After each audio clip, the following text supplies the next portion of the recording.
This is lecture 7 on the theme of cyclic groups, a pure math course on finite group theory at junior and senior level, and the first author of the textbook I've chosen for the course is Barnard.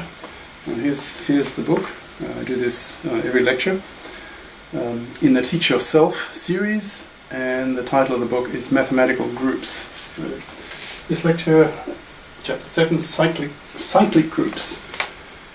So obviously a particular kind of group, and you can guess from the word cycle that somehow these groups are looping in some sense. Right? They're cycling.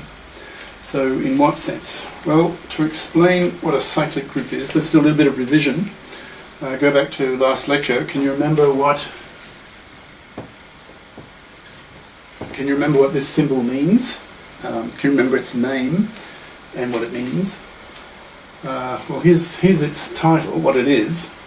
It's the subgroup. The subgroup generated just means created. Generated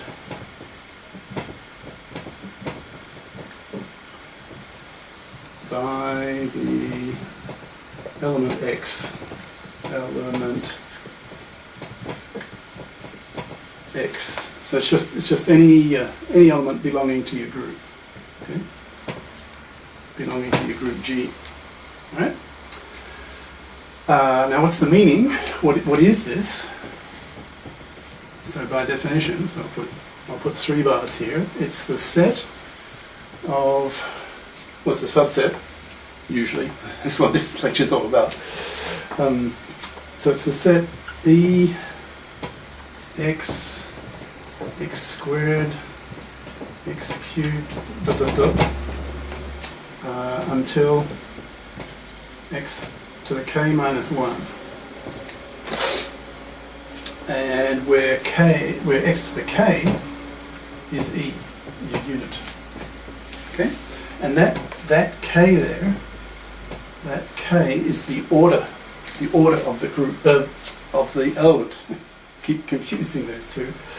It's easily done, right? The word order is used in 2 senses. The order of a group, which means the number of elements in the group, and the order of an element, such as here, which means it's the smallest positive integer such that x to the power k is e. Okay? So this subset, we did a theorem in the previous lecture that this set here, in fact, is a subgroup of G. Okay, question. Is it possible to have groups where this subgroup is as big as the group itself? In other words, it is the group. So can you get something like this?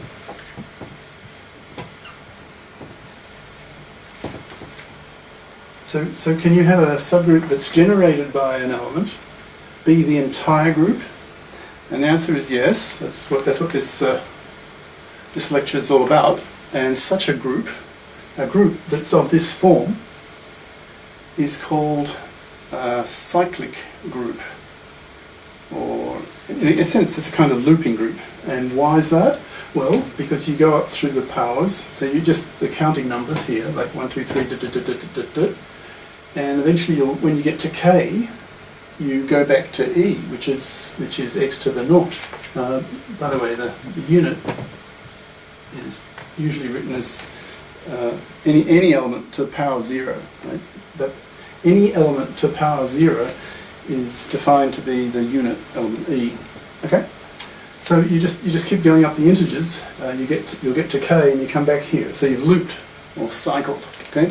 So a group that's like this is called a cyclic group for sort of obvious reasons. Okay, so that's what a cyclic group is. Now, so another way of looking at it is this definition here. So this subgroup is now actually the whole group. Okay, and every element in the group is some power of some element of the group. So we'll just call it x, or maybe little g here. Yeah.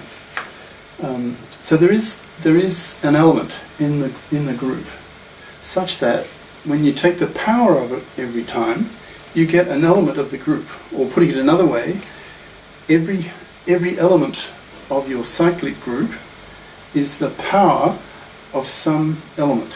That element you call the generator, like the creator, the maker. So for all x belonging to your cyclic group, there's an n, some integer belonging to the integers, such that x is equal to n to some power.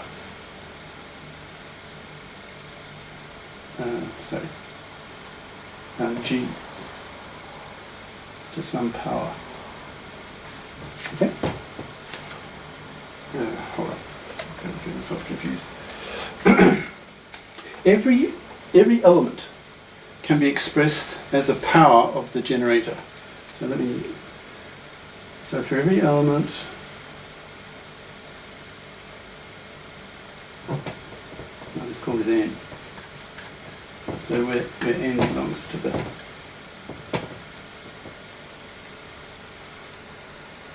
just little n here. Okay.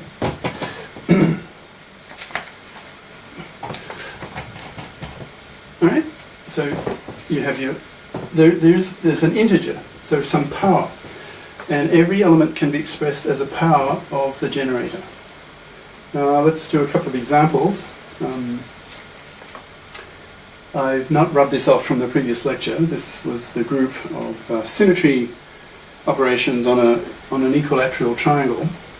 And here's, the previous lecture was about subgroups, remember? Here's a subgroup of the group. So it consists just of three operations. I do nothing. R was rotating 120 degrees, and S was rotating 240 degrees, about the center of it here. Okay. Now that's a subgroup. It's pretty easy to prove that that's a group. In fact, we talked about that a bit in the previous lecture. Now, interestingly, this subgroup here, this group, if you like, just the group of IRS, those three elements, it's also cyclic. So, in general, how do you prove any group to be cyclic? Well, the answer is pretty simple. Actually, doing it may not be so trivial, but the answer is you just have to find at least one, maybe more, but if you can find at least one generator, then that group, by definition, is cyclic. So let's have a look at this group here, just three elements, and see if you can find the generator. Okay? Well, almost common sense. If you take R here, and you do it twice, so this would be a rotation by 240 degrees. So that's element S, right? So R by R gives you S. And if you do it three times, or if you rotate 120 degrees three times, you get back to I. Okay, so this gives you I. So you've got R to the first power is just R squared, R by R, or R binary operator R gives you R squared, and R cubed gives you I. Okay, so you've generated all three elements of your set using just one element. So R is a generator. It's a generator. Now, is it the only one? Well, the element I, the unit, that cannot generate all the other elements. It can't even generate any other element, because I to any power is just I. Okay, so I is useless. How about S? So S to the 1, that's obviously S. S squared, what does that give? What is S squared? Well, it's 240 degrees rotation twice. Well, that's 480. Well, yeah. So it's S by S, right? Now S by S is R It's sort of common sense. S by S is twice 240 degrees for 80 degrees. That's the same as 120 degrees, which is R. Okay, so S squared, that's R. And how about S cubed? What does that do?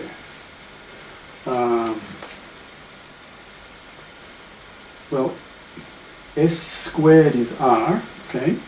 So S cubed would be S squared, S cubed is S squared S. But S squared, S is R.